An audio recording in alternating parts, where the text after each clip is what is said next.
Hello and welcome in to the 2023 Fantasy Football Joker Awards.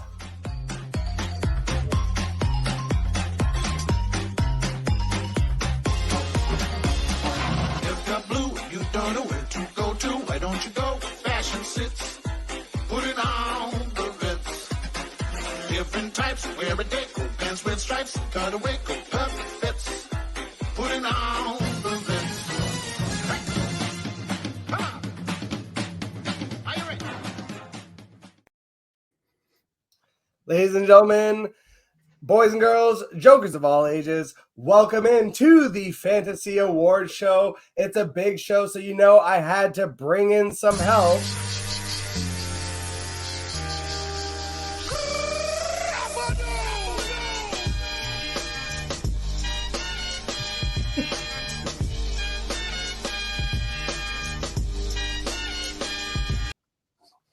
Welcome in all of the Bradleys. Holy shit. What's up? What's up? All right, let's go around the box. Let's start with Josh, then Zach, then Tyler. Give us some quick intros, whatever you're doing in the fantasy space and all that good shit. What's up? I'm Josh Bradley, as you can see. You can at me at Bradley201 there. I am the freshest to the sports scene out of the Bradleys in a 10-plus year career, I guess. I'm here for emotional support and some fairly rookie opinions. There's a place for that too. Yo, I'm Zach Bradley, the other twin. You could find me at the Zach Bradley, which isn't like a hubris title. It's just what I pick. I am the host of the 3-Man Bunk Bed podcast. Check us out, YouTube, Spotify, of course, on the network. Yeah, that's me. All right. Well, I am Tyler. You guys have seen me probably. I know Jack's been on several of our shows. I am some kind of owner, creator of the Fantasy Football Advice Network, along with my brothers who have also helped. Jack, you've been a huge part of that. You can follow me at Tyler Bradley CP Personal or at FF Advice Network. But been in the space this year, killing it. We've done tons. We just finished out the Jersey leagues. One of the guys who won posted the jersey on Twitter today, and it lit up. But just here for the community, here for the fantasy football peeps, and that's why I love you guys, man. Jack, I've enjoyed every time you've been on the show this year. Always fun takes. A little bit of headbutting with some of our other guests, which, the wrestling fan wouldn't have it any other way. But yeah, man, just glad to be here and glad to be a part of the fantasy football world. Well, lately, the only ones headbutting is you and me over this motherfucking championship that I can see in the back here. Patrick Mahomes and Travis Kelce let me down on. But before we get into the bad shit, let's start with the good. We're going to go with the biggest category of all right off the top, the fantasy MVP. And the award goes to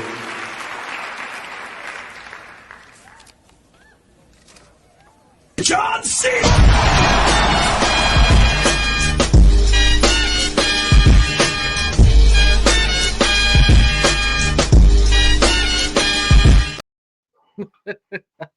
And his name is CMC. So just for the sake of argument, did anyone else have a different fantasy MVP than Christian fucking McCaffrey? I got like a 1B relative to his position, but I had McCaffrey first, and then I had a second guy that I thought, kind of overachieved for the season. But it's definitely McCaffrey. All right, who was the second guy, just for the sake of so we can hear who was in the running at least? Dude, I think relative to his draft position, getting in the second round, CeeDee Lamb was insane. And it's related to the other thing. CeeDee was awesome, but he was not Christian McCaffrey. You know what I mean? My runner-up was Tyreek. It's fine. You're Yeah, dude, it's 1A and 1B. I mean, what a killer. The end of the season dampened him a little bit. Yeah. It did. It slowed him down. I mean, he was the number one fantasy player all year until like the last 3 weeks. As someone who had Tyreek and faced CeeDee Lamb, for me, it would have been CeeDee Lamb, my runner-up for the MVP, because he killed my season. Oh. I'm assuming, Tyler, your champion CeeDee was your runner-up as well? No, I mean, there was no doubt in my mind, no question it was CMC. And, you know, your boy won several titles this year. This not just the death row, not just the Dynasty League. I won Cato's League, Fantasy Football Forever. And I mean, I won a lot of leagues, and it was because I rode on the back of those two players, CMC and CeeDee Lamb, on every single championship team that I had this year. Yep. All right. Well, I mean, we don't have to stay positive on this show. Let's just get right into the real shit. Who fucked you over this year? Who is the fantasy bust of the season? Go fuck yourself. That's awesome. So for me, just to jump right into that one, I was going to talk about Eckler because it ruined Tyler in the most important league that I like. That was Tyler's pick, but I'm going to stay away from that, and I'm going to go with my Memphis guy. I think Tony Pollard, relative to his draft position, was an absolute disaster. People expected like RB1 stuff, and the guy landed RB2, RB3 territory, and that ate up your draft capital for that spot. So for me, it was Tony Pollard bust this year. I think I'm going to backtrack you a little bit there. For me, it is Austin Eckler. That dude's average draft position was second overall. Second. Second running back, second overall. He's currently ranked 25th in his position. I mean, and he didn't miss a bunch of time. He missed 3 games. But, like, there were other people who didn't play as much and did much, much better, you know. For an ADP of 2 overall, 2 behind CMC, you'd think that there'd be a little bit difference in disparity there in the final scoring. He just, you know, you worry that he hit the cliff, the age curse of running backs, and just kind of starts tipping over the edge. But hopefully next year he'll bring it back up. Almost half his game, single-digit scores. Yikes. See, that is 100% the person that I was going to say. Fantasy bust of the year, Austin Eckler. I should have known when he didn't draft himself. I didn't think that had any relevance, but now I do. You know, so I took Eckler in 2 leagues this year. I took it in the redraft league with you guys, Zach, Josh, and then I took Eckler in the redraft league in Jack's redraft league. I've never drafted Eckler in my life. I always have gone CMC or I've gone a different running back. I was like, you know what? This year, I'm going to give the Eckman a shot. I'm gonna see what he can do for me. You know, mostly because in y'all's, Zach, Anthony took CMC the pick before me. So he just wasn't available for me. I think that also happened in your league, Jack. I think I had like pick 5 and he went like right before it was my turn to pick. And so I pivoted to Eckler. And in both of those leagues, let me tell you how bad a first round bust hurts you. In both of those leagues, I ended up fighting to not be in last place. I've never finished last in my life. In Jack's league, if you're last, you're out. Dunzo. Relegation next year. Yes. So I couldn't let that happen. So I got axed. Just to be like double down on it. It was the co-commissioner and treasurer of the league got banned. That's amazing. I survived there, and then in our redraft league we've had going for 10 years. I survived Josh in the finals, and our boy Josh up there is gonna be the last place fella for this year. Congratulations! Oh, that's so. You're trash. Oh, I mean, the first video I ever did on my channel was for Bijan Robinson, because that new hotness that comes in every year at rookie running back and the draft capital and the fact that it was redraft and Dynasty, like you talked about CMC and Eckler, people were taking Bijan. I saw him sometimes going ahead of Eckler. I saw him sometimes going right after. He was very much in that first round.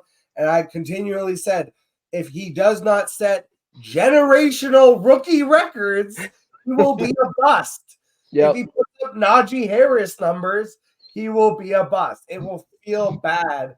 And it was way worse than that because of Darther Smith, the worst villain in the history of fantasy football. Telling you, that cat, unacceptable that you let somebody take a running back that high, and then as the coach, you handcuff them on a day, like on a weekly. That coach has got to go. That's unacceptable. I do have a quick dishonorable mention for this position, and it's not. I mean, when you think about it, you're like, is it dishonorable? He's still top 10, dude. Patrick Mahomes has not been Patrick Mahomes. It's been rough. He's been brutal, and there are so many people that took a QB in the first or second round, relying on Patrick Mahomes to be Patrick Mahomes. Dude, he in the underdog, I took him every opportunity I could. I thought, well, that's just safe. You just take Patrick Mahomes. Man, I mean, he's got 294 points on the year. He's so far down in the rankings, point by point to other quarterbacks. I mean, it's brutal. There's more than one team that lost a season this year betting on Patrick Mahomes. I mean, Travis Kelce, too. Both Mahomes, more than – and I had Derrick Henry and Stephon Diggs, right? And they were also huge busts. I mean, Derrick Henry less so on this. His team is awful. I mean, what can you do with what he's got around him? And he still was top 10. He had the two really terrible games against Houston, which were, I think, unexpected, and it came in your championship, and so that sucked. And then Stephon Diggs obviously disappeared over the back half of the season, especially when they changed the offensive coordinator. Literally, neither of those things bothered me, even close to watching Mahomes and Kelce just fizzle out on my Dynasty team because there's literally nothing I can do about it. And I did not draft them in redraft. I was very much against it. I used the joke that, I lived on that boulevard for years, and I was finally priced out of that market. The neighborhood had been gentrified, and I had to move on down to Lamar Jackson and Mandrews Boulevard. It was a nice place to live, but unfortunately, the Mandrews injury, but like Isaiah Likely, honestly, was just as good of a replacement. So I was looking for that pivot already, and I didn't draft any Mahomes or Kelce in any other leagues except obviously Dynasty. Like I've had them since 2021, so it's been incredible to have them for that long. But this was the year that I finally ate it on the chin, and at the worst of times. Yeah, absolutely on that one. Yeah, I took them out. So we had done that show, and we had done a bunch of underdog drafts, and my exposure for Kelce Mahomes was very little. And I thought maybe in this one league I'll take them. And so that was my first and second picks in that league was Kelce and then Mahomes. And I ended up making it into the playoffs because of the strength of the rest of my roster. But those two guys lost me what should have been a championship year. Just real quick before we move on, because I think obviously the first round weighs so heavy, and so obviously most of our busts are going to be from there. But just a couple guys like, dude, where the fuck was Miles Sanders this year? Like he just straight up ghosted you in the fifth round. Were there any other guys a little lower on the list in terms of like draft capital that really stuck out in your mind? Like Steelers wide receiver, just Steelers in general, fucking Najee Harris. I'm going to save that one because that's going to be later in the show. But just like there were so many that just like did not fucking appear for like 12 weeks of the season. By the time they did, it didn't matter. Any of those guys kind of jumped to mind quickly. Yeah, I'm going to eat crow on this one across any platform that saw it. I am one of the world's biggest Deontay Johnson fans. And like you said with Steelers, like it's not his fault. He started heating up at the back half of the year. He finally got some touchdowns for the first time in 3 years, but he was still let down. The most useless 70-yard touchdown in my career. Absolutely. So yeah, man, I got to eat crow on that because I was advocating and he finished wide receiver 51. That's tough. That's a bad year. For me, I don't like saying this. If you can't tell from the little bit you can see behind me, I'm obviously one of the few remaining Giants fans. I don't blame anything on their skill position players for this year. I blame it on their O-line because they're dogs. They're just terrible. But that being said, Saquon being 16th at his position while healthy is not good. No, I'm Especially blaming when Jones. He was awful. He was Yeah. absolutely Dude. terrible even before he got hurt. Here's the thing. I don't blame him. Did you see how many times he was sacked in the first 4 games? He almost set a record. It was like 27 sacks. Yeah. I mean, And to he's be mobile. them He's like- mobile. It's their O-line. They're terrible. No, yeah. But Saquon being at 16th in running backs healthy is not acceptable. Yeah, deeper grab for me. That really, Treylon Burks. yeah, Terrible, dude. He I was was gonna do that terrible. right there and show the jerseys obviously on my wall. Yeah. I had a lot of excitement coming into this season for Treylon. It was especially good to see another good wide receiver go there. So that way I felt like he wouldn't see double coverage or safety help every freaking route. But and part of it was him staying healthy. The concussions were really bad.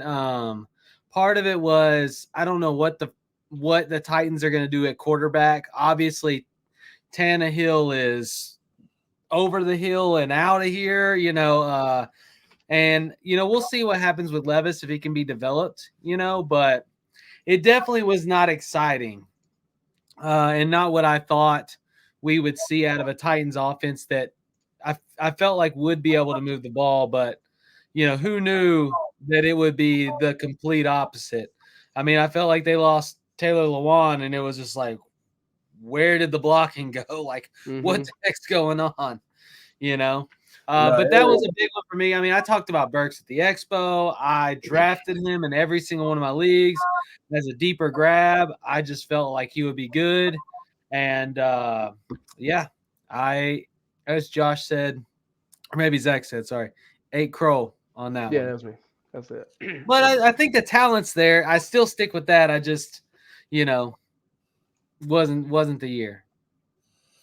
But it was the year for waiver ads because holy fuck, the amount of 5 and 6 seeds that actually went and won their championships on the back of and the amount of injuries, it was the most ever since 2020. So we will get into the waiver ad of the year. Roger that, wet blanket. No, from now on, call me Velvet Thunder. Okay. I love these cameos, bro. I know, dude. Brooklyn Nine-Nine's the best. I'll start here. I feel like we're all going to have the same answers for either this or best rookie of the year, just sort of flip-flopped. My best waiver in any league that I did make playoffs was because of Kyron Williams. And what's sad is in all of those leagues, I also had Cam Akers and immediately threw him in the garbage can. Kyron Williams came in as a backup, and he's at 5th at his position for the year with 1 game left, and he missed 4 games and is still 5th overall. I don't even think Notre Dame fans were like rooting for Kyron coming in the year, and here he is. He's here. He's got a career there forever as long as he can stay sort of healthy. So I mean, yeah, he's definitely my waiver wire.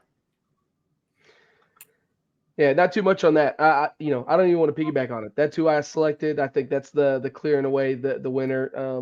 He wasn't drafted. I do feel bad about missing the chance to talk bad about Cam Akers, given that he was drafted and how bad he was. But Kyron for the W on waiver ads. If you got Kyron, you probably win your league. Except for me, couldn't make up for the rest of my terrible, terrible team. I had Kyron in this spot too. I grabbed him off waivers in a couple leagues and was able to go a good solid ways with them. If just to be different, if I was to try to pick like another waiver ad like running back that I thought was helpful or won me some games, it would have been Jerome Ford. Any Browns running back, I feel like it doesn't matter who it is going to be successful for you behind that offensive line. And so, as soon as Nick Chubb had that gruesome injury and ended a lot of people's fantasy year, I mean, in some leagues, I spent my full waiver load on Jerome Ford early in the season. Yep, the whole Disgusting. load, Zach.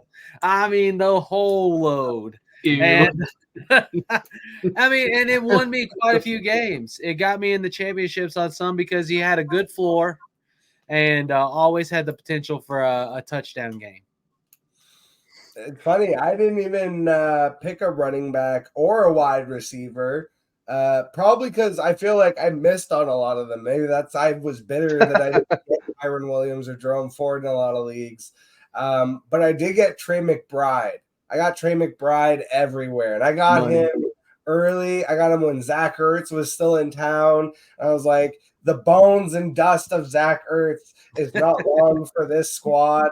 Trey McBride will take over sooner rather than later. And especially in a lot of spots where I was starting to get nervous about Mark Andrews, because even before the injury, he wasn't quite popping off the way I had been hoping. And so I was trying to start mitigating some risk there. There were some other leagues where I bit the bullet on Darren Waller, and that didn't work out, obviously. So was looking for tight end replacement in some leagues, and especially some tight end premium leagues. Trey McBride carried me way further than I probably should have in some leagues. Even really saved my butt in. We talked about the elimination redraft league. Part of what helped me win my way out of toilet bowl in week 1 and not have to worry and stress about myself getting eliminated in my own fucking league was Trey McBride and some other plays. So that was and it's funny because I ended up trading him for Najee Harris, who I had dropped, and then that ended up like coming back and helping. It was a really weird year for me in that league. But yeah, for me it ended up being Trey McBride, just to throw a little something different out there.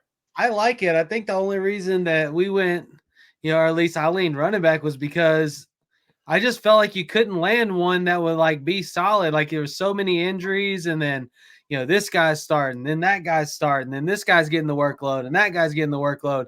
It was hard to find consistency in a player. So like when Kyron came along or like Ford came along, I was like, okay, I've got a guaranteed like this guy's going to get a majority of the work, which helped a lot. And so that's why, but Trey McBride, what a hit, I mean, the career looks, in Dynasty, it looks stellar.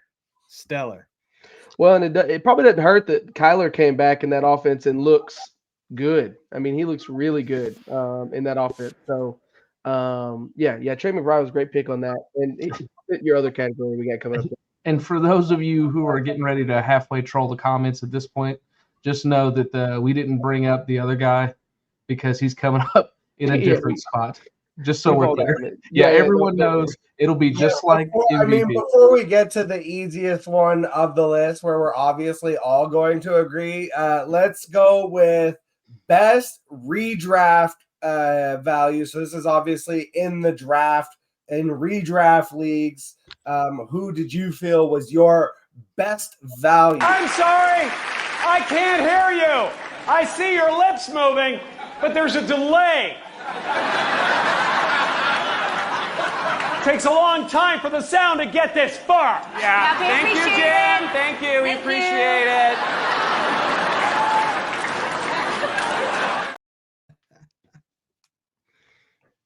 I can kick us off on here because this was an easy one for me.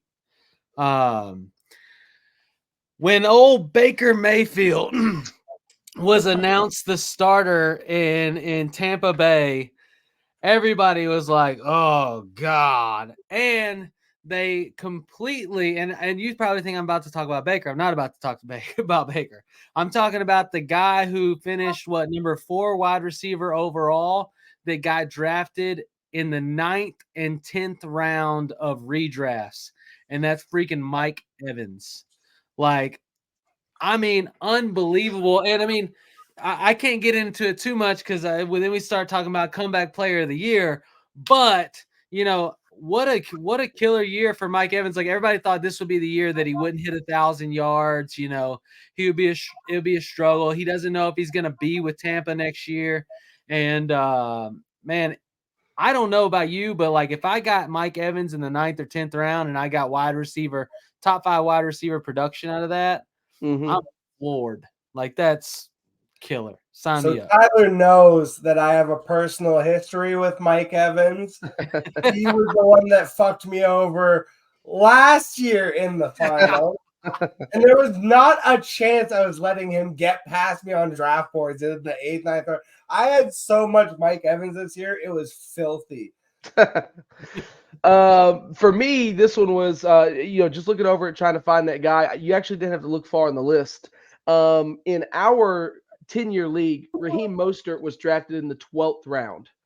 And in the 12th round, the guy ended up with the number 3 overall running back in PPR. That's insane. Like that's got to be like almost ceiling for what you could expect out of a 12th round pick. And so in that offense, where they said he was going to struggle with longevity, he was going to struggle with the injuries. He balanced the success of that rookie that might get mentioned later. So we're not going to do that. He still finished number 3. So Raheem Mostert, way to go! Insane year. Agreed. Well, I know that Jack and I are on the same page for this one. Mine is absolutely Adam Thielen. Yeah. I mean, dude, it was an average draft position of 151. I took him in the 10th round in our league. I thought I was just going to stream him in and out of flex on bye weeks and stuff. That guy hit my team week 1 and got 3 points. And I thought, what a mistake. I put him on the bench. The next week, he got 20 points. He went back into my flex spot and did not leave for the rest of the year. What a hero, especially on a team with a quarterback that's not doing great and the worst win-loss record in the NFL, 2-14. And he's a top 15 receiver in the NFL. Look, we gotta be nice to Adam Thielen. He's a starting wide receiver on the all-white team. Okay, like he's right over there. Okay, we need him. I don't know if we could do that on it. We need Adam Thielen on that team. Just kidding. Adam Thielen's definitely a captain of the all-white team. Are you kidding me? This whole debate of the all-white versus all-black team, it's like, okay, so we have all the offensive linemen and all the quarterbacks, and you guys have all the quarterbacks and wide receivers. Nobody can do anything without anybody else. Mm-hmm. No, we lose, but it would be entertaining. It'd be like 50-40. We lose probably like, I guess 6 out of 10. You slow the game down, play defense, and when I say defense, I mean obviously inside out. We got like 3 white corners in the league. Get a couple of these wide receivers going 2-way for us. Oh yeah, I was gonna say CMC and Taysom Hill are playing 2-way. They're playing 2-way guys. Like, no, I'm thinking like Alec Pierce. Like this guy sucks at fucking wide receiver. Just convert his ass into a corner, anyways. He can't catch anything. Just tell him he can pace a wide receiver, though. You should know how to do it. Speaking of wide receiver, I mean, let's get into the easiest, fastest segment of the whole fucking show. The rookie of you want to say something before we go? What? No. I have something for that category, but go ahead. I have something to add on this segment one more time since yours got taken. Okay, go. Big redraft value. Drafted in the last round or undrafted, you cannot forget the number 1 tight end in fantasy football, Sammy Baseball. Don't worry, we didn't forget him. He's on the next one. Like when you talk about draft value, like he didn't get drafted or he got drafted in the last round. Nope. Rookie tight ends are typically not relevant. This year has been an anomaly, I feel like, in comparison to what's expected. Yeah, I mean, I have them later too in the show, not even in the next segment, but in a segment even a little bit further down the line. But let's kick it off with the rookie of the year, which I would assume we are all in agreement.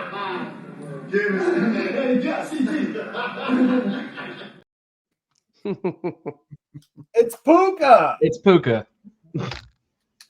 Zach shook his head no. So Puka was really, really, really good. My fantasy team name this year is Laporta Potty. Okay, so like I selected Sam Laporta, but I'm okay. I'll settle with Puka. But Sam Laporta was fine. not potty. Okay. No, you know what? I do want to talk about Laporta quick though, because and I won't belabor it because he is going to be featured later. But man, I drafted the shit out of Sam Laporta. Me too. And it's funny because when I was looking at it, this is like just one of my like lessons for fantasy football. It's not always that complicated, right? Like a lot of people are like stats and numbers and this and that. I watched a little bit of tape on Laporta and Kincaid, and all I had to watch was, one guy runs smooth routes and like catches the ball like in progression. And this guy has Mike Williams syndrome. And every time he falls, it's like he's got a fucking bag of bricks in his pockets. So, and that was Kincaid, who just looked like, I'm like, man, this guy's going to get hurt at some point. And he did. And, Sam Laporta, just very smooth route runner. I was like, he's going to fit perfectly with Goff. I was taking him in redraft, best ball, dynasty, fucking you name it. I had this man in like 50% of my leagues at least. Yeah, Laporta's insane. We'll take more shots at congratulating him, but we'll give this one to Puka. Puka was way better than what people thought he was going to be. Yeah. All right. So let's just roll right into the next segment because this one I feel like actually is more up for debate. The fantasy breakout player of the year.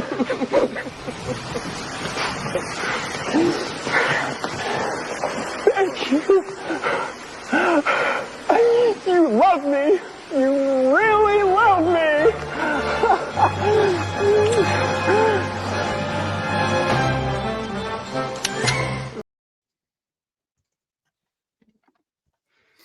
Love the Jim Carrey references. I'll go first on this one. I had two quarterbacks, but I hate giving awards to quarterbacks because enough people give awards to quarterbacks. So I'm going to go somewhere else.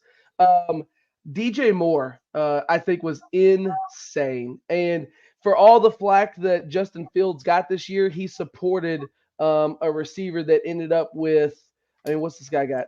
1,300 yards and 8 touchdowns.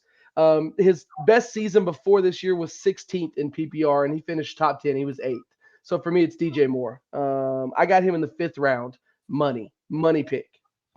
I could not agree with you more. DJ Moore was also my pick. He got traded as an afterthought. He was not what anyone talked about in that trade. It was all picks, and then they're like, and I guess they got DJ Moore. All the critics were like, he's no AJ Brown. He's not a wide receiver one. Who cares? Right, they got DJ Moore, whatever. He is top 10. He's great.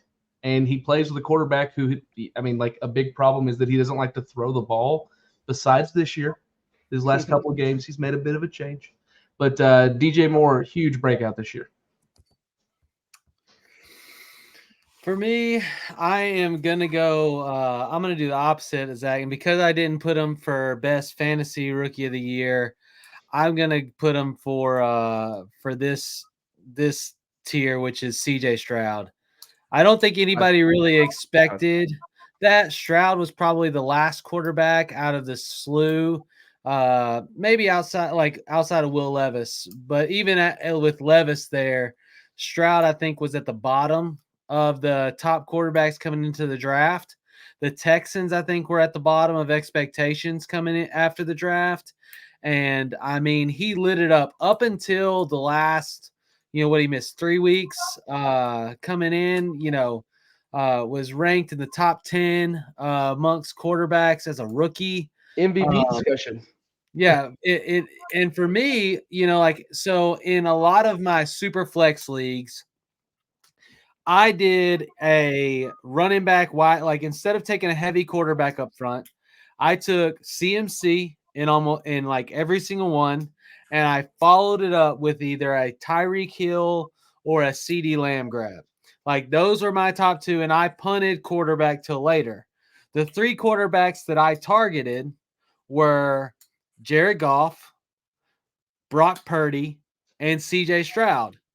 And I was even able to grab CJ Stroud off waivers in some of those. That's how low the expectations were for him coming into the season. He was literally on waivers in a super flex league, with a guaranteed start. That's crazy to me, but definitely a breakout. At the quarterback position, that's really hard. And I mean, we saw Bryce Young struggle with it on a bad team all year. So just kudos to him. And I mean, if you grabbed him, I'm sure you weren't complaining. So I already pivoted twice in my mind on what player I wanted to slot in here. I bounced from Kyron Williams, who I wanted to give him his flowers, maybe because I have him as like a dynasty share where I got to watch him evolve rather than like picking up off waivers. But I don't think that was the typical experience. So I wanted to move off of that. And then I thought of, well, I love the lesson of David Njoku's like year 5 breakout that like, you know, don't give up on every single player every single time. Sometimes the situation does take a while to work out.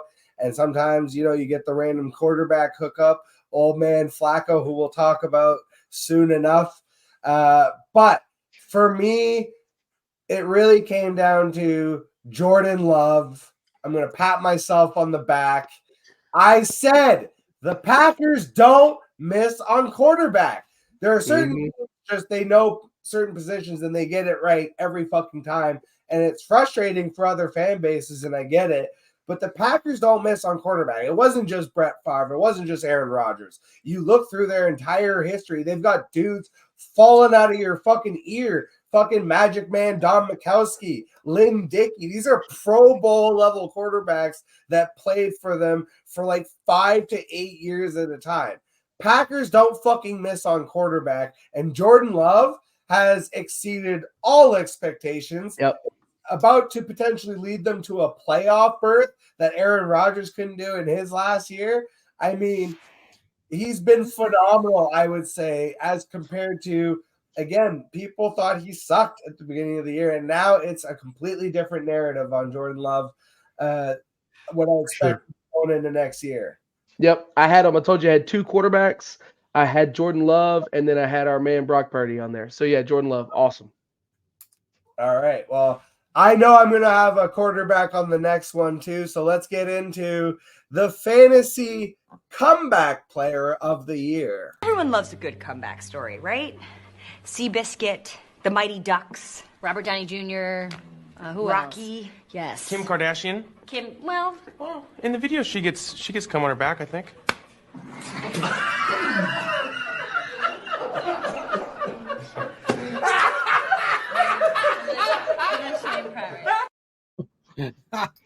That's a good one. So I already mentioned mine. It was the old man, Joe fucking Flacco. And this is just as much so that I can rub in Tyler's face that the Browns are in the fucking playoffs, my guy. And they are set up go. to legitimately compete for a Super Bowl, which I think is fucking hysterical. When you look at like the landscape of the AFC and just the fact that nobody knows jack squat about anybody else, it's like, yeah, Flacco could literally do the thing he did in fucking what fucking year was it even that he won the Super Bowl? It was like 2008. Yeah. I don't remember anymore, honestly. It was so fucking long ago, but he turned it on for the playoffs. He wasn't that great for the regular season. He was throwing lots of interceptions. He was basically doing the exact same shit he's doing now, and then turned into Magic Joe Flacco for a playoff run. If he does it in this year of 2023, first of all, he is cementing himself as the most hilarious Hall of Fame candidate in the history of the National Football League. People give Eli Manning shit for like being a candidate because he won 2 fucking Super Bowls. He did it against undefeated fucking Patriots. If Joe Flacco does it like 20 years apart for shits and giggles, but with the Ravens and the Browns, the fucking Browns, dude. And imagine if the Lions make it on the other side. We could legitimately have a Browns-Lions Super Bowl. Oh, dude. The world will end. I'll have painted face on both colors. I mean, I'll be like, who cares who wins? Who cares? So if you know me, you know that I ever since the movie Draft Day came out, I've been a Browns fan. And it was the first time I ever actually really latched onto a team. And mostly it was because of the movie. And I have to say, when they decided to sign Deshaun Watson, like it was like every bit of fandom that I had for them was just slaughtered. And I was like, and it was taken away. And I'm like, oh my God, what a mistake. This huge contract for nothing. And so he gets hurt. And in comes Joe Flacco. And here we are. And now I'm like, yeah, the Browns doing Brown things. Like, like this is a typical Browns. Like, if they're gonna go to the championship, they're gonna do it this way. They're gonna do it on the back of their defense. They're gonna do it running the football, and they're gonna do it with a quarterback that just hopped up off the couch, and said, "Hey, let's play football." Literally, like casually throws for 300 yards, 2 touchdowns, and then takes a nap on the sideline. Yeah, I mean, he's just sleeping. Like straight up fall asleep like me on the fucking couch trying to watch movies with my kid at 9 o'clock. So cold, man. For me, I'm going to go another quarterback. Joe Flacco was awesome. And somebody's got to say it. Dak Prescott, insane. You hate to hear it. I do. I hate to say it. You hate to hear it. Because I don't like Mike McCarthy, and I struggle with all the Cowboys fans, but Dak's been insane. Now, they still have to win important games. Beating the Lions last week was an important game to win. So Dak's going to need to do it in the playoffs. But in the context of your fantasy season, he finished last year 18th, this year 8th. Great comeback on that. I'll segue in, and I won't talk a lot because my little heart will get just to palpitating. At the Fantasy Football Expo, I talked about this guy all the time. And every time I brought him up, everyone would hit me with these shoulder shrugs and go, maybe. Biggest comeback of the year, hands down, Calvin Ridley. He basically went 2 years with no football. Everyone dogged him. He was added as an afterthought. And he's their number one receiver under a good quarterback. It can happen, people. It can happen. There's no rust on him. There's no rust on him. I was so excited to see Calvin Ridley come back and be successful. Yeah. He's had his ups and downs through the season, but I think if he can end it on a high note, and maybe this is me wish casting it a little bit because I have definitely put in some best ball bets on Calvin Ridley this week. I've also got a lot on the Cardinals. I feel like they are a team that's going to be trying to win out, even though they suck. The Bears are another one I got a couple things on, and the Jags, because the Jags kind of low key need to win that game. I think Calvin Ridley is going to do the thing where, like, he came into the season and had that monster half and then just kind of like didn't do anything for the rest of that half. And he had spike weeks and then would disappear on you at times. I think this is going to be a spike week I'm hoping for in week 18. I think that will affect people's memories also going into next year. It just made me laugh. I look in Sleeper, and his PPR ranking last year, because he didn't play, is 910. And the year before, because he played like 5 weeks, 102. And this year, he's top 25 in the NFL after having not played. He's just my hero. So obviously I mentioned it earlier, but for me on the comeback player of the year, Baker talking about my Browns fandom. I literally have a signed Baker helmet because I thought he was going to be the quarterback that the Browns, needed, and they did him dirty. They dished him off. He goes, from team to team, and he finally got a spot in Tampa. And to watch him finish the top 10 fantasy quarterback, and potentially like be on the brink of a deal next year, right? Like he could actually get signed to a longer term deal and have an opportunity there, was killer. And as an honorable mention, and Zach knows, Josh knows, I talk about him all the time. I'm a big fan of the stash. My guy Gardner Minshew. I was hoping he would get a shot. And you know what? He's got the Colts heading into, potentially the playoffs. We'll see. It's depending a lot on the game that's going right now, which is tied in the third quarter. Two great teams, but kudos for stepping in there and winning games like with depleted assets. Running back's been gone a lot of the season, here and there, switching back and forth.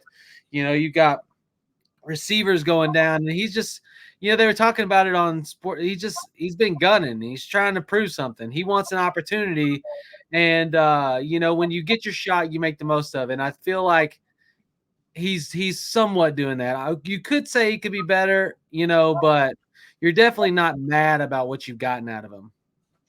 I love Gardner Minshew. Honestly, like I would take him over every Steelers quarterback right now. Ain't that the truth? All right. Only a couple more to go here. Let's go into some Dynasty content. The Dynasty Supervisor of the Year. Shots, explosives. That's a tough soundbite there, Gannon. That's a tough one. So I'll start here because this one hurts my soul. I use this guy as bait in a trade. I had to talk him up so much, and I dished him. And this year I could have used him because I ended up at some point having to start that third string guy for the Jets behind Zach Wilson. I traded away Jordan Love, and what a mistake.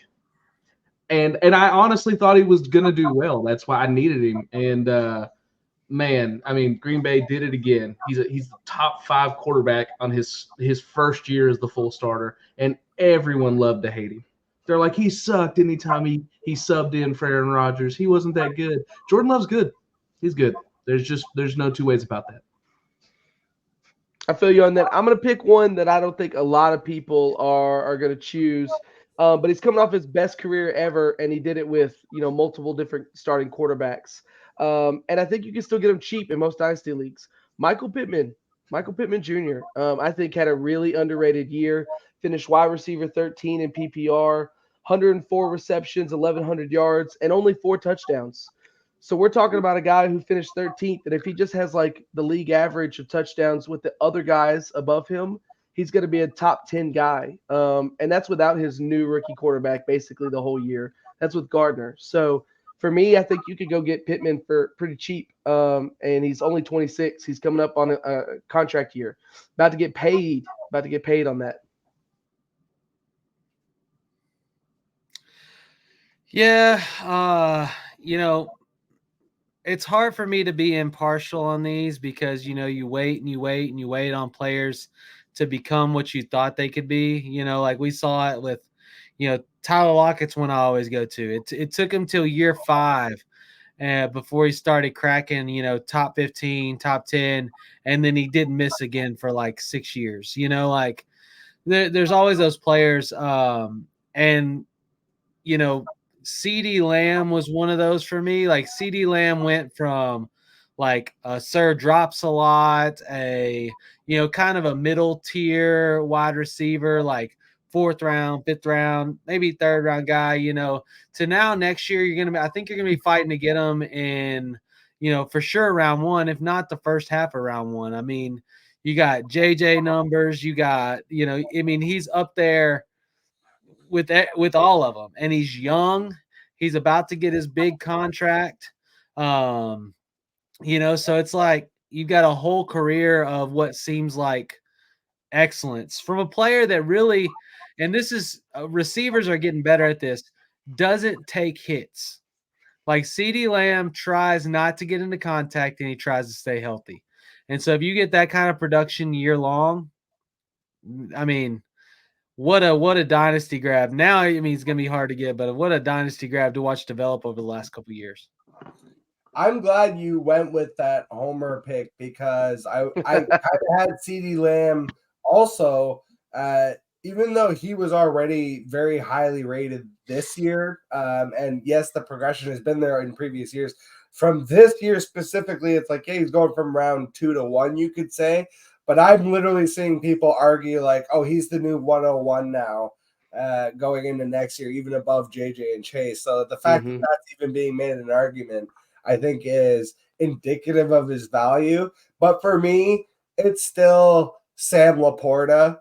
This guy's already the tight end 1 in all of Dynasty, according to like 90% of NFL Twitter. If you ask him, I would still personally probably go with a healthy Mark Andrews.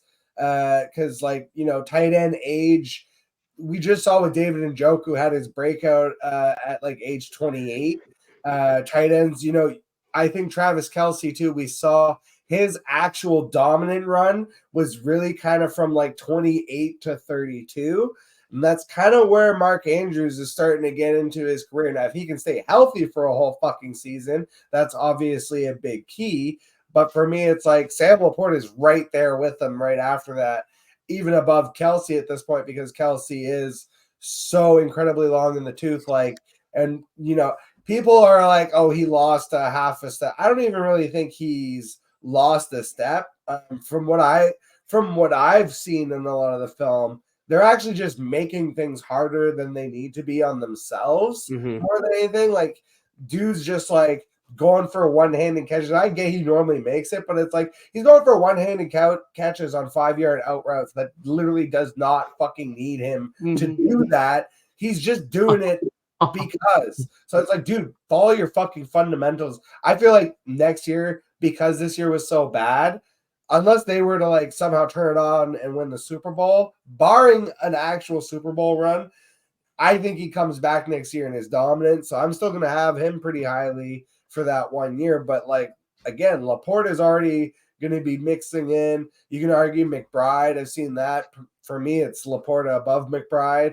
So I have Laporta as my Dynasty supervisor. We only got 2 more to go through here. I think this is probably my second most favorite. My favorite is Bust of the Year. I'm a negative person. That's how I am. And if there was the only other version of it you could call is the most frustrating start of the year. Do you want to see me dunk? Sure. Yeah? Okay. Are you guys ready?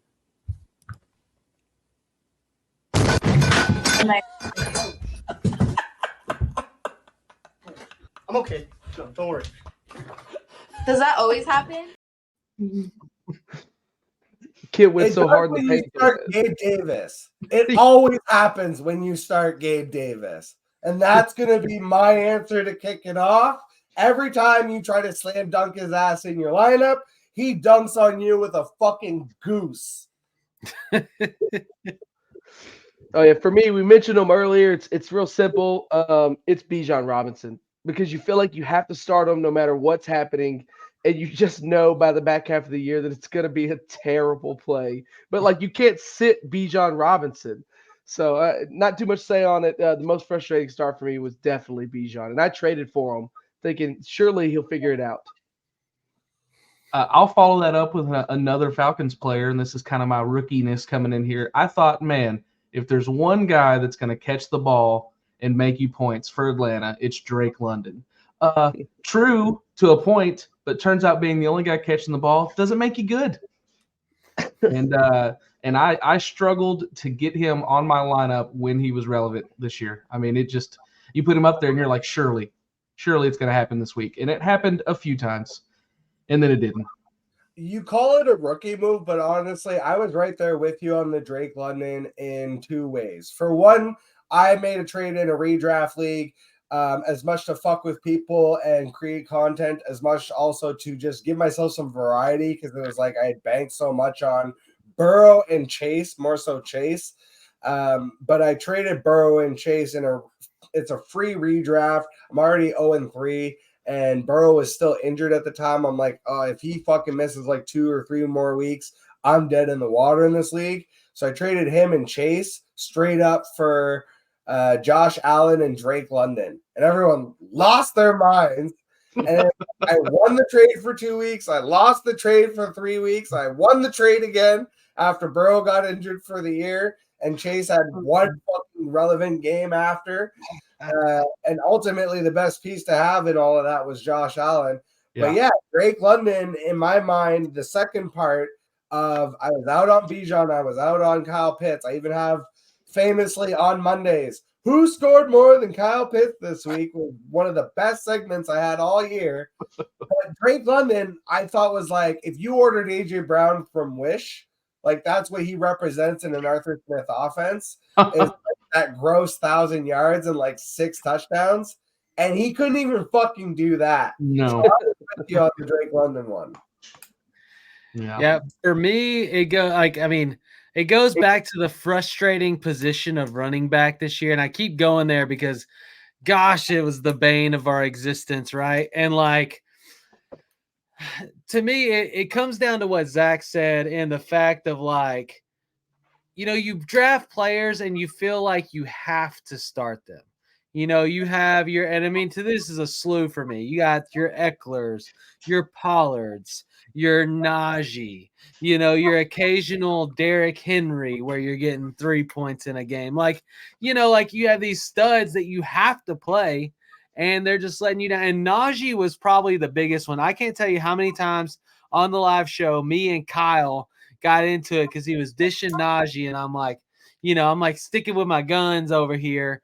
And it was a very frustrating player to start. But, it was also rewarding in the FFF league with Cato. So we got to the finals and I had 2 players left. I had Harrison Butker and Najee Harris, and I was down 14 points. He had Patrick Mahomes and Javonte Williams left to play. So I'm like, he's got a quarterback. He's up 14 points, and he's got Mahomes. And then he's got a starting running back, like guaranteed, 20 touches. There's no way. And Najee went on to go for 100+ and 2 tutties. And Harrison Butker went on to score like almost all of Kansas City's points. And I won that championship. And so Najee was frustrating because all season he approached, and Jack, I know you did it. You dropped him in a league, and I tried to get him, but I couldn't get him back. I couldn't get him. Somebody else got him off waivers, but he got to that point where he was so frustrating, he was droppable. But if you held on and you played him at the end of the season, you reap the reward. I not only dropped him, I dropped him, then traded for him, then dropped him again after I won my way out of toilet bowl, just so I could fucking teach him a lesson. All right, and with that, we get into our final award, the surprise one, Joker's Wildcard, the most surprising player of the year. Brakes don't work. No, I'm saying, no, the brakes! Guys, why aren't the brakes working? Because I cut the brakes! Wild card, bitches! Yeah! What? And Tyler, you already answered it for me in the last segment. Najee Harris drove me fucking crazy. It was the most surprising. Like, how could a Steelers running back not be a fucking lock? And then to make it worse, this week and last week, he looks exactly like I thought he would all fucking year. It was the most mind-boggling, surprising bullshit. Watching the Steelers offense, watching Matt Canada run this man from 7 yards behind the line of scrimmage in shotgun formation. So whether it was, you guys can spin it positive or negative. For me, I was shooketh, so surprised at how bad Najee was through fucking 14 weeks of this regular season. And he didn't turn it on until they finally, even after they got rid of Matt Canada for a while there, they just kept fucking like pounding it from shotgun. And it wasn't until finally, like these last couple of weeks, they were like, okay, we're going to just pound the rock properly. And now we've seen, oh, this is the Najee that should have been there all along. So yeah, who is your guys' most surprising player before we get out of here? So for me, real quick, I had to say something about this guy. I couldn't fit him into any of the other awards. But I took Rachaad White in the 8th round of my draft, and he had to have like the quietest top 6 RB finish. And he's a second-year player in an offense that I think really was surprising for a lot of people. So not a lot on it, just awesome job, Rachaad White. Got you at the 8-4. You finished top 6. Sick. Bucks in general were like probably the second on my list. Like I was down on them going into the season, and except Mike Evans, I was like, oh, I was not the person saying, oh, he's not. Mike Evans always death taxes and Mike Evans 1,000-yard season. That I was never questioning, but I was kind of out on Chris Godwin. I wasn't too sure about Rachaad White. I wasn't really sure about Baker. Like, it's like if Baker gets 2,000 yards and 20 touchdowns and 15 interceptions, it's like it's all going to Mike Evans. Mike Evans is going to finish with 1,500 yards and 15 touchdowns of that. Like, I'm not worried about Mike Evans, but everybody else on this offense. And I didn't think they had a chance in a snowball chance in hell of winning this division. So the fact that they could pull that off this weekend potentially, crazy. Maybe. Okay. Easy. Maybe. I know. Saints, I think the Saints need to eat that L. I don't know how the tiebreaker works out between them. I didn't really look into that. They do not control their own destiny. They have to win and something else has to fall no matter what. Either the Buccaneers lose or Seattle and Green Bay has to lose. So the Buccaneers have the much easier path. They have the tiebreaker. Yeah. For me, most surprising player, and it wasn't for me, it was more like everyone else was so shocked. Y'all have already talked about it with CJ Stroud. Coming into the season, rookie quarterbacks, nobody talked about Will Levis because he's a psycho and drinks mayo in his coffee. It's, whatever. We'll see what he does. But everyone talked about Bryce Young, Anthony Richardson, and then they would, like, as an afterthought, be like, CJ Stroud. And it was in that order. It was Bryce Young, A-Rich, CJ Stroud. And they did that because they knew A-Rich was going to get hurt, which is what happened. And then we're at the end of the season, and the only one they're still talking about is CJ Stroud. So surprised to see the Texans succeeding. That's the part that really surprised me because I was more of a contrarian and I was not in on Bryce Young. I thought they should have taken Stroud. I thought they made a mistake by not taking him. For fantasy, I had it A-Rich because of the running and Shane Steichen. But then I had Stroud and then I had Bryce Young. But I never expected Houston to be even remotely as good as they were. Right. Like, if you'd asked me who Tank Dell was, so many weeks ago, I'd have been like, I couldn't tell you. I have no idea who that person is. Man, that's Josh. I mean, that's definitely a good one.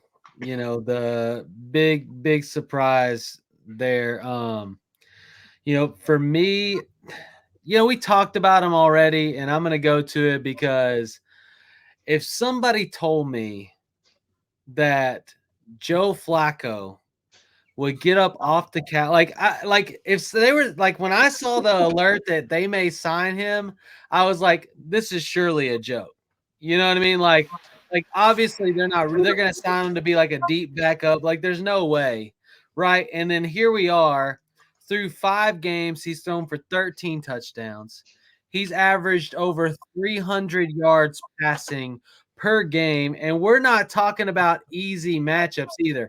He threw for over 300 yards against the Jets, one of the best secondaries in the league. I had him as a hard bench that week for sure. And I mean, he just destroyed. And I'm sitting here going like, is this the Matrix? You know what I mean? Like, are we living in like an alternate reality right now that a guy can get up almost 40 years old off his couch or from working at Lowe's or whatever he was doing, and then come and like destroy.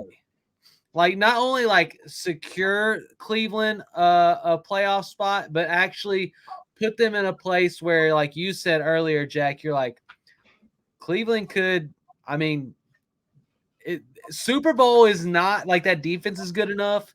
Flacco can be good enough. The run game is good enough. Like, if they just control the game, they could do it. Now that's like literally everyone can do it.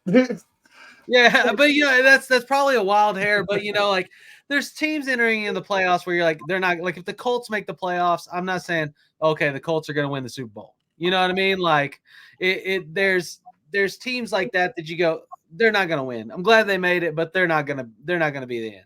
We all have our favorites. You got San Francisco, you got Philly, you got Kansas City, even though they may, like, a lot of people are down on them this year. You have teams that you suspect the Ravens to be there.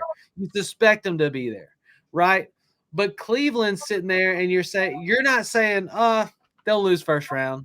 Like, they could be there, and it's weird to say that, and it's a surprise to say that on the shoulders of old man Joe. Definitely And I think on the NFC side, the Stafford-led Rams just as much. I think people had counted them out because of all their like roster trouble, and all of a sudden they've got the rookie of the year in Kyron Williams, looking like the next Marshall Faulk. And nobody in the NFC wants to run into the Rams right now, just like nobody in the AFC wants to run into the Browns. Mm-hmm. Before we run on out of here, let's do reverse back this time. Tyler, Zach, and Josh. Let the people know where we find yous before we jump the hell out of here. Yeah, so Fantasy Football Advice Network, fantasyfootballadvice.com. Go there, free to sign up. Great community. Everyone in this video is on there, answering questions, giving you advice. We're helping people win leagues. We have tons of community tournaments and events, and we're going to be hitting off as soon as the playoffs are solidified and the NFL Playoff Challenge opens up. We will open up our annual NFL Playoff Challenge tournament. Last year, it paid out the winner over $1,200. So, you know, we're going to be doing that again this year. We are a top 50 group. So make sure you go to fantasyfootballadvice.com or at least follow us on Twitter at FF Advice Network. So that way you can get notifications for that, you know, and hopefully win you some change. But at least you can come and hang out with great people like, you know, we're hanging out with tonight and, you know, the fantasy football group. Yeah, so Zach Bradley at the Zach Bradley on pretty much any social media you can find. I'm the host of the 3-Man Bunk Bed podcast. Check us out. You know, just doing fantasy football stuff. And last but not least, Josh Bradley, Bradley201 on X, or more affectionately known as Twitter for you, you know, psychos. You'll see me here. You'll see me there. I'm on the podcasts. I'm on this podcast. I'm on 3-Man Bunk Bed. I'm on the network. I kind of float around. If you need a vague fantasy football opinion with not much research done into it and a lot of emotion, you let me know. Man, thank you guys for coming on the show and carrying me for this award show. You guys are the true MVPs. And y'all out there, if you're still listening, you guys are the true MVPs too. So make sure that you super kick that subscribe button, drop kick us a like and review. And I will catch all you guys on the flip side. Allez